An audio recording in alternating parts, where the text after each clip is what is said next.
Yo, what's up, Saladin Salam? Topic today: American Bulldogs and Pit Bulls, and etc. And before I can get started, I'm going to say this. Any dog breed that doesn't respect history and doesn't give the proper insight and aspect of the dog's history, if a standard doesn't reflect that, it should be disregarded. Point blank. Point blank. That's not an opinion. That is the actual fact. That is the actual fact. So with that being said, let's get started with this history. All right, let's talk about what is an American Bulldog. The American Bulldog basically is a melting pot of a dog breed. It's kind of modern. A lot of enthusiasts would jump up and say, well, these dogs has been in America forever. And it's not modern. I even heard some narratives talk about the dogs go back far as the BCs, and no. Yo, don't even try that. Don't even try that. Nope. No. So with that being said, that's a false narrative. And let me give you my perspective on it. All right. For one, with the bulldog is concerned, right? Let me go back. Let's talk about what's a bulldog. Well, a bulldog was a dog that I'm gonna say its predecessors came with Indonesian, no, not Indonesian, excuse me, Indo-Europeans that actually migrated in Europe, brought their dogs with them, and these civilizations or these group of people had these type of Malacca dogs. Hear me out, because a Malacca and Elan is two different species of dogs, and also these Elan dogs. They went in, bred the two dogs together, and the dog started making dog breeds, different dog breeds. So with that being said, the bulldog, he was a smaller scale. He wasn't a uniform dog. You know what I'm saying? You had some bulldogs back then that you can see in paintings and etc. that they had like fuzz. Not, it was a short coat, but I'm gonna say like a retrieverish type coat. And then some had real short coats, like real close to the skin. You know what I'm saying? So with that being said, and it was a variety in sizes of the dog. So over time, these dogs are spread out in Europe.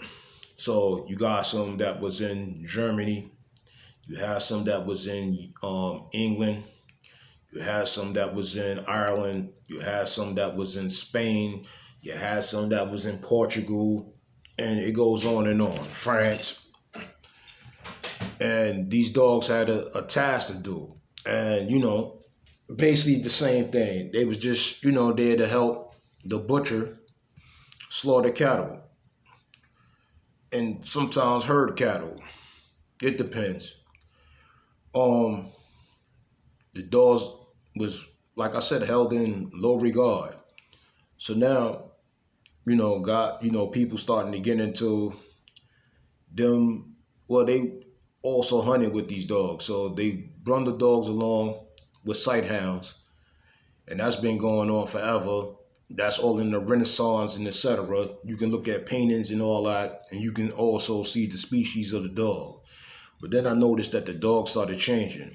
When the pug started being introduced to Europe, when the pug first came in, he was a little bit longer, leggier dog, small, still a lap dog, but he was, his muzzle wasn't as undershot as today's pug was.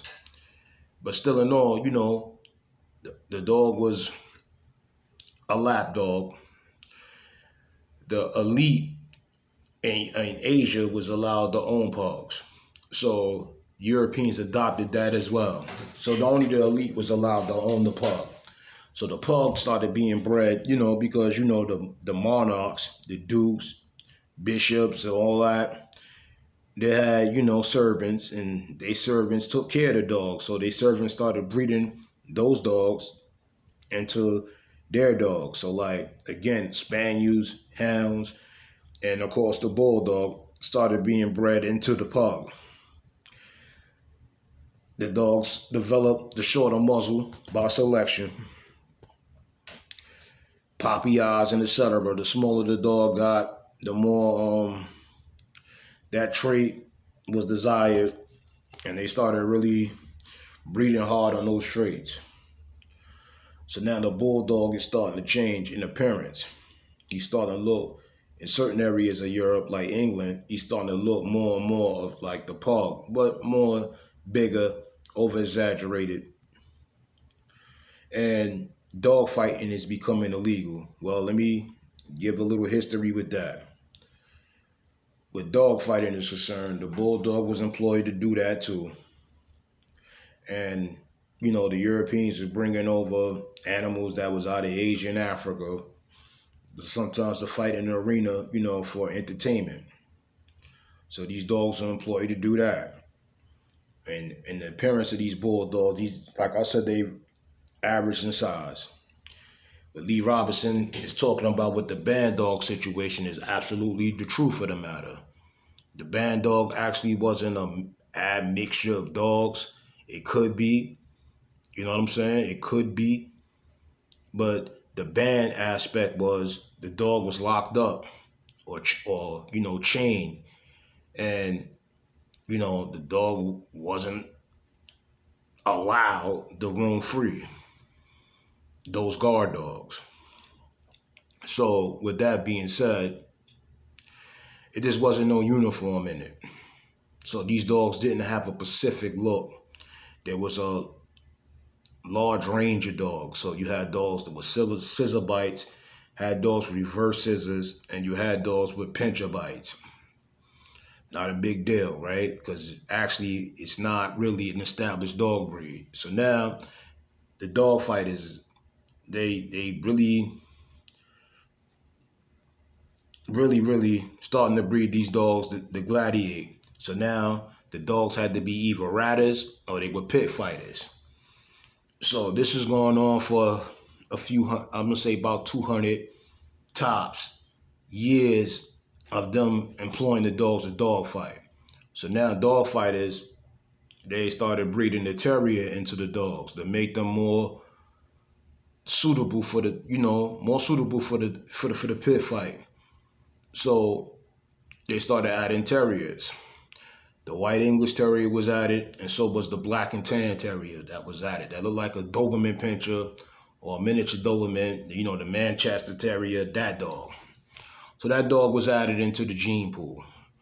This made the dogs a little bit smaller, more suitable for the fight, and the bull terrier, which was called the Cavalier Terrier, he was the rich man's dog. He was the pit fighter. So now, time goes on, and the coal miners are getting into dog fighting, and they taking bulldogs. So your Staffordshire Bull Terriers, those dogs, they have more of the bulldog content in them, and those dogs started winning the dog fights, and a lot of poor people started getting rich. So then they outlawed dog fighting in Merry England, or I'm gonna just say a lot of parts in Europe. So these dog fighters had to go elsewhere. So now let's talk about the Allant. The Allants, or the Alanos, were based in Spain, because that's part of the pit bull history, and that's part of the American bulldog history. So the Allants, like I said, the Alanos, they were employed in Spain. When the Spaniards came over here to colonize the Americas, they brought them war dogs over.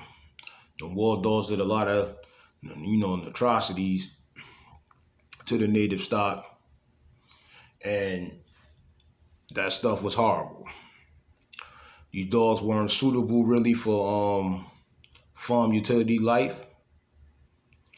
So these dogs are just straight up killers, gladiators. And that's all they was bred for. And they was big dogs, but also too in tight.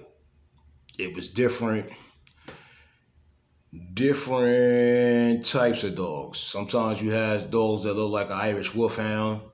type-ish or Spaniard Mastiff. Hold on, part two.